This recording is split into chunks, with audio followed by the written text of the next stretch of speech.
J'espère que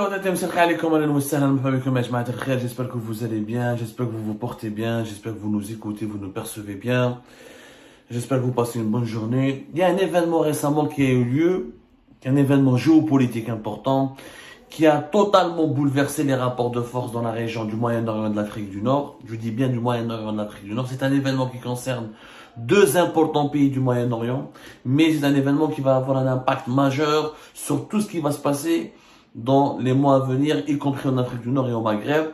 Et c'est un événement qui a, je pense malheureusement, n'a pas suffisamment attiré l'attention des observateurs ou là des intellectuels algériens et marocains ou là des populations algériennes et marocaines.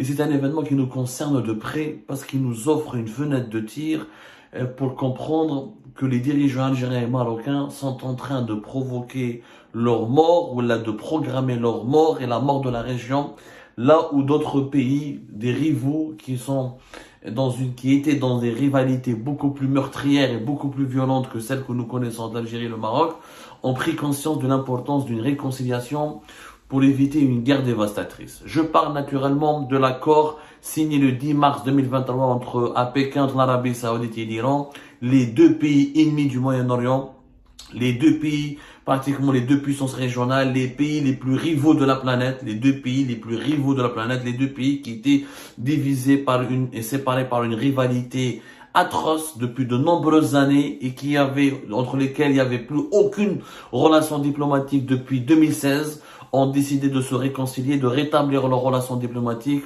en marge d'un accord qui a été signé le 10 mars 2023 à Pékin lors d'une médiation chinoise qui a abouti donc à un accord de, je dirais peut-être pas réconciliation, le mot réconciliation est peut-être trop prononcé, trop accentué, un peu lourd de sens, mais en tout cas c'est un accord de non-agression. Les Saoudiens et les Iraniens ont décidé de rétablir leurs relations. L'Arabie Saoudite va rouvrir son ambassade à Téhéran. L'Iran va ouvrir son ambassade à Riyad dans un délai de 2 mois. Et les deux pays donc s'engagent à ne pas s'agresser mutuellement. C'est un tournant majeur dans les relations géopolitiques dans la région. Où bzef d'entre nous, en tout cas en Algérie comme au Maroc, nous n'avons pas suffisamment analysé l'impact et l'ampleur de cet événement. Alors, d'abord, il faut savoir que l'Arabie Saoudite et l'Iran est une vieille histoire d'hostilité. Ce sont franchement des pays ennemis comme il y en a très peu à travers le monde. L'Algérie et le Maroc, quand on compare l'hostilité Algérie-Maroc face à l'hostilité Arabie Saoudite et Téhéran, franchement, le problème algéro-marocain, c'est du flanc. C'est même de la chantilly. C'est un non-problème même par rapport à l'ampleur de la gravité des problèmes qui opposent l'Arabie Saoudite à l'Iran. Je rappelle, depuis 1979, depuis qu'il y a eu la révolution islamique, et en Iran, l'Arabie Saoudite a opéré un tournant anti-iranien et que les monarchies du Golfe ont créé, d'ailleurs les monarchies du Golfe, parce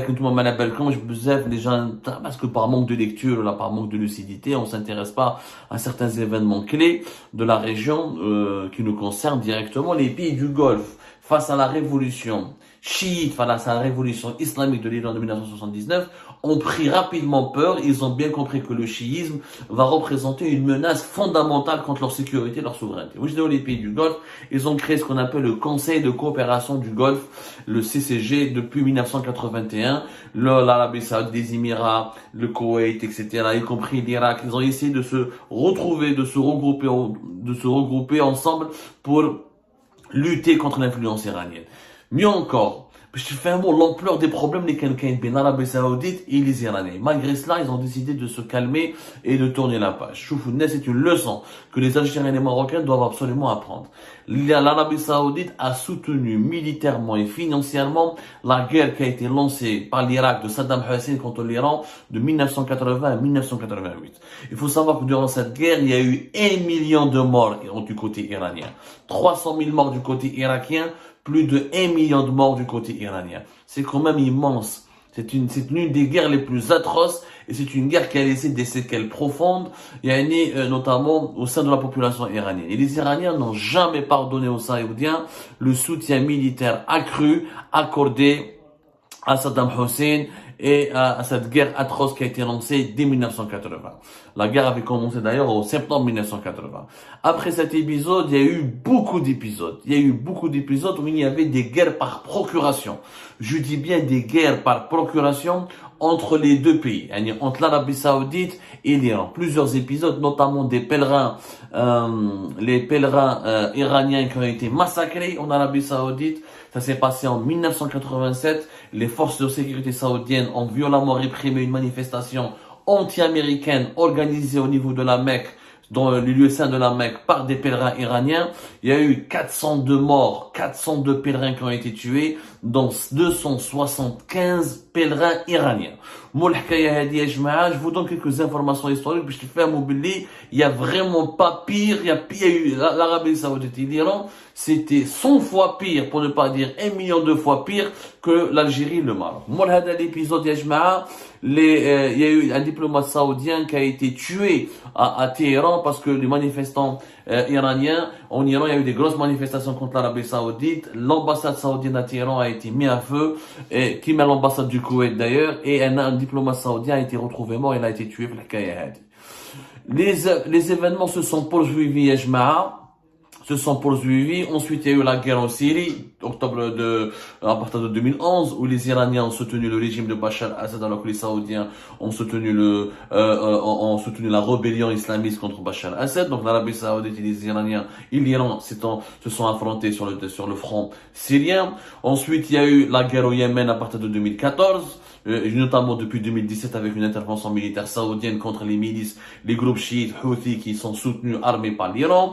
Il y a eu le problème au Bahreïn en 2011, où les Saoudiens sont intervenus militairement pour empêcher la majorité chiite, qui compose 80% de la population du Bahreïn, de faire une révolution, de renverser dans le cadre du printemps arabe, la monarchie du Bahreïn.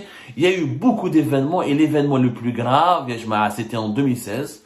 En 2016, le 2 janvier 2016, les autorités saoudiennes ont annoncé l'arrestation et puis l'exécution d'un prédicateur chiite qui s'appelle Nimr. Vous n'avez peut-être pas suivi. D'ailleurs, ça a été la principale cause de la rupture des relations diplomatiques définitives entre l'Arabie Saoudite et l'Iran. Alors, l'Arabie Saoudite exécute et décapite, il y a une exécution dans les conditions les plus atroces d'un prédicateur chiite qui s'appelle Sheikh Nimr Bakr Nimr.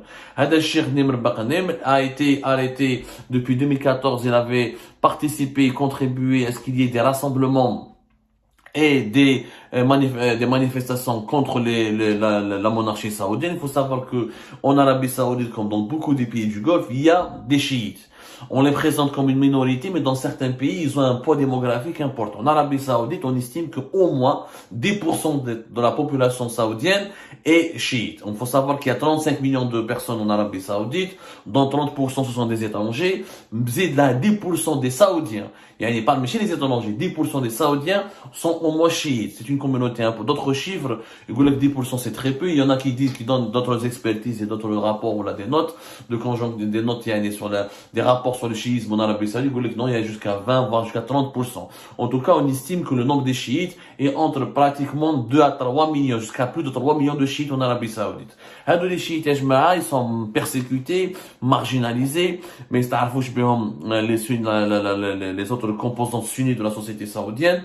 Et en 2011-2012, lorsqu'il y a eu le printemps arabe, la minorité chiite a voulu se réveiller en Arabie Saoudite et organiser une série de manifestations où le prédicateur, le leader spirituel de la communauté chiite en Arabie Saoudite, c'était Nimr Bakr Nimr, qui a été très actif. Ensuite, il a été arrêté. Il y a eu un procès en 2013. Sinon, on va beaucoup s'attarder. En tout cas, lui et 447 autres individus chiites, des personnalités chiites, des mouftis, des activistes, des opposants chiites, ont été exécutés, condamnés pour terrorisme. Ils ont été exécutés par décapitation en Arabie Saoudite. Il y a qu'on a la peine de mort. Ça rigole pas, avec. Franchement, c'est quelque chose de très très dangereux, de très très meurtrier. Même le neveu le prédicateur Ali Mohammed a été exécuté. Juste après ça, après cette exécution, En Iran, il y a eu des grandes manifestations et l'ambassade d'Arabie Saoudite a été saccagée, a été attaquée. Et à la suite de cette attaque, de ces manifestations violentes contre l'Arabie Saoudite, les relations diplomatiques ont été totalement rompues en 2016. Et depuis 2016, c'est que des guerres par procuration. Au Liban, l'Arabie Saoudite soutient tous les opposants du Hezbollah qui est chiite, qui est soutenu par